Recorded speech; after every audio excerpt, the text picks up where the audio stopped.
प्रकार की व्यवस्थाएं और हम सब परिचित हैं कि लगभग अगर आप तैयारी की बात करें तो समागम की तैयारियां ठीक तब शुरू हो जाती है जब एक समागम समाप्त होता है। तो ये संपन्न होगा 77वां, तो 78वें की तैयारियां शुरू हो जाएगी। इस प्रकार से सारे संत महात्मा और सेवादार लगे होते हैं।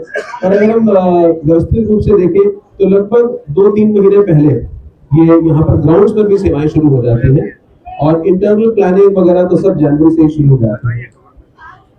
तो मुख्य जैसे भी आदरणीय बहन केवल जी ने कहा कि जो सत्संग का समय है वो आप जरूर नोट करें कि 2 बजे से 8 बजे डेली सत्संग कार्यक्रम होगा। और निरंकारी सत्संग का जो मूल रूप होता है वो एक स्पीच एक गीत, एक स्पीच एक गीत। गीत के अंदर अनेक भाषाएं, अनेक विधाएं, कव्वाली भी होगी, गजल भी होगी, गीत भी होगा, भजन भी होगा, भाषाएं बहुत होंगी, दक्षिण भारत की भाषाएं होंगी, उत्तर पूर्व पश्चिम से, विदेशों से, इटालियन, स्पेनिश, फ्रेंच, इन सभी भाषाओं के अंदर भक्त हर आयु वर्ग से 10 साल का बच्चा भी बोलेगा, 80 साल का बुजुर्ग भी बोलेगा, बहन भी, भाई भी, सभी आकर के आप देखेंगे खूबसूरत सा गुलदस्ता बनता है। वो मुख्य हमारा कार्यक्रम है सत्संग समागम, सुबह दोपहर 2 बजे से लेकर के रात को 8 बजे, और 8 बजे फिर सदगुरु माता शिक्षा जी महाराज के प्रवचन होंगे और बीच में राष्ट्रपिता जी के भी प्रवचन होंगे, उसका भी लाभ आप प्राप्त कर सकते हैं। तो 3 दिन का ये कार्यक्रम रहेगा। और इसी प्रकार अगर हम पार्किंग की बात करें तो पार्किंग इसमें 1 नंबर, 2 नंबर, 3 नंबर, 4 नंबर, 5-6 स्थानों पर पार्किंग है।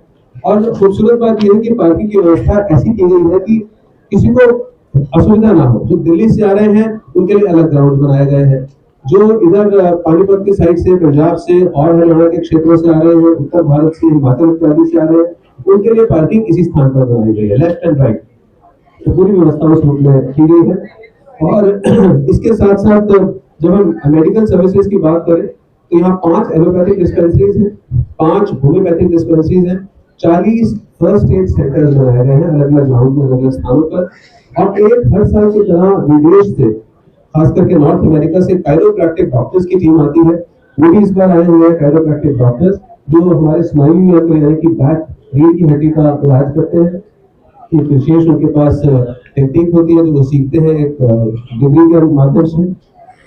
और साथ ही क्योंकि यहाँ पर देखते हैं कि इतनी भीड़ होती है और कई काफी क्रॉनिकली इल पेशेंट्स भी आते हैं, उनके लिए आईसीयू बेड्स भी बनाए गए हैं।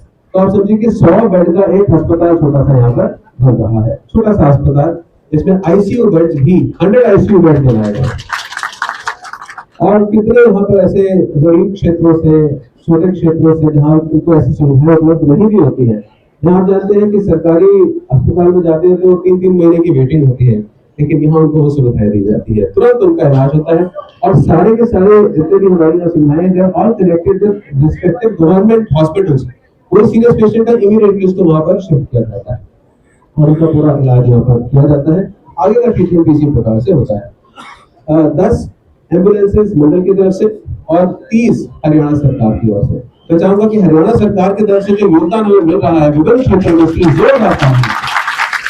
हमारे मुख्यमंत्री आदरणीय सैनी जी और जितनी व्यवस्थाएं हैं, एक का नाम तो यहाँ नहीं ले पाएगा, चाहे वो यहाँ की डीसी है, डीएम्स है, बाकी जितने भी हमारे सेक्शंस हैं, सभी ने बहुत योगदान दिया है, दे रहे हैं, हर साल देते हैं, उनका बहुत बहुत शुक्राना।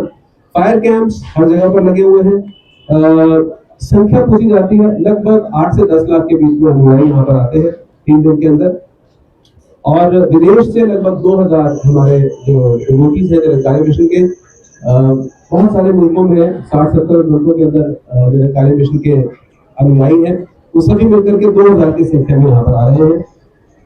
लंगर की फैसिलिटीज, बड़े बड़े जो ग्राउंड हैं वो 4 जगह पर लंगर की व्यवस्था है, 22 कैंटीन्स हैं।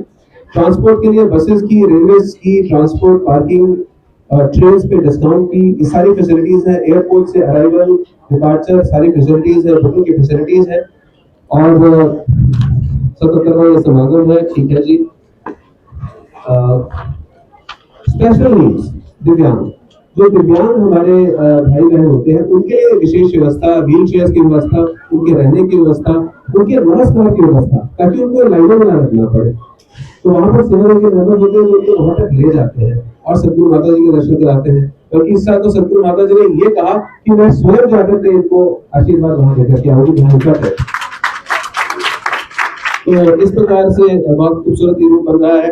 हैवी ट्रैफिक, लाइट व्हीकल, इन सबको संभालने के लिए निरंकारी विश्व के सेवा दल 1 लाख के आसपास सेवा दल के स्वयंसेवी है, पुरुष और महिलाएं, जो दिन रात इस सेवा के अंदर लगे थे। और विशेष गाड़ियां भी चल रही हैं, 56 एक्सप्रेस और 11 लोकल ट्रेन अलग अलग सरकारों से, कुछ उत्तर भारत से, कुछ राजस्थान से, कुछ मध्य प्रदेश से, हर तरह से चल रही है। इसी प्रकार अभी आप देख रहे हैं धुंध हो रही है सुबह सुबह, तो उसमें भी बहुत अव्यवस्था सी हो रही थी, लेकिन उस सब के लिए भी यहाँ से सेवा दल के मेंबर्स, ट्रांसपोर्ट डिपार्टमेंट सब मिलकर के ये सुनियोजित कर रहे हैं कि सुनिश्चित कर रहे हैं कि कहीं पर भी किसी प्रकार का एक्सीडेंट ना हो। इक्का दुक्का कहीं इस प्रकार से होता है तो फटाफट से उसको संभाला भी जाता है, फर्स्ट एड भी अवेलेबल कराई जाती है, लेकिन कोशिश यही है कि सबको कहा जाए कि आप रोड क्रॉस ना करें, बीच से ना करें। अभी स्विगी जी 2 दिन पहले जब प्रार्थना दिवस हुआ तभी सभी संतों को कहा, बोले वाले संत है बीच में से रोड क्रॉस करना शुरू कर देते हैं, हाईवे है इतना बड़ा, तो इस प्रकार से सबको जागृत भी किया जा रहा है। सुरक्षा के लिए एटीएम की व्यवस्था भी है जी हर ग्राउंड के अंदर, ताकि किसी को अगर पैसे लेने हैं तो अपने एटीएम से निकाल पाए, कुछ खर्चा करना है। हालांकि आप देखते हैं कैंटीन में तो यहाँ 2 रुपए की चाय अवेलेबल होती है और 10 रुपए में पूरी आलू सब मिल जाते हैं, तो 20 रुपए में तो पेट भर खाना खा लेते हैं। तो यहाँ पर बहुत सब कुछ कम शुल्क पर एक प्रकार से मिलता है, सब कुछ सब्सिडाइज्ड है, हाईली सब्सिडाइज्ड। मैगजीन्स, पब्लिकेशन सब सब्सिडाइज्ड है, कैंटीन का जो सामग्री है वो भी सब्सिडाइज्ड है, और फिर भी कुछ अगर माया चाहिए तो एटीएम की फैसिलिटी है। सुरक्षा व सतर्कता के लिए लाइनों की व्यवस्था है, तलाशी की व्यवस्था है, लावारिस वस्तुएं पड़ी होती है, इमीडिएटली रिपोर्ट की जाती है, और अग्निशमन सेवाएं हैं। सबको कहा जाता है कि वो अपने साथ बहुमूल्य वस्तु इत्यादि ना लेकर के आए। इस प्रकार की सारी ये व्यवस्था है। अब मैं आपको कुछ नंबर्स बता देता हूँ।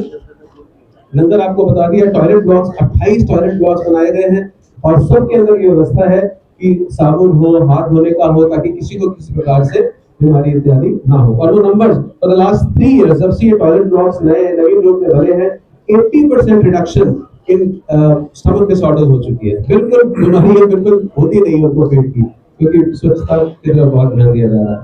कैंटीन्स है, प्याऊ है, पब्लिकेशन 21 पब्लिकेशन काउंटर्स हैं, और एक 4 स्टोर्स हैं।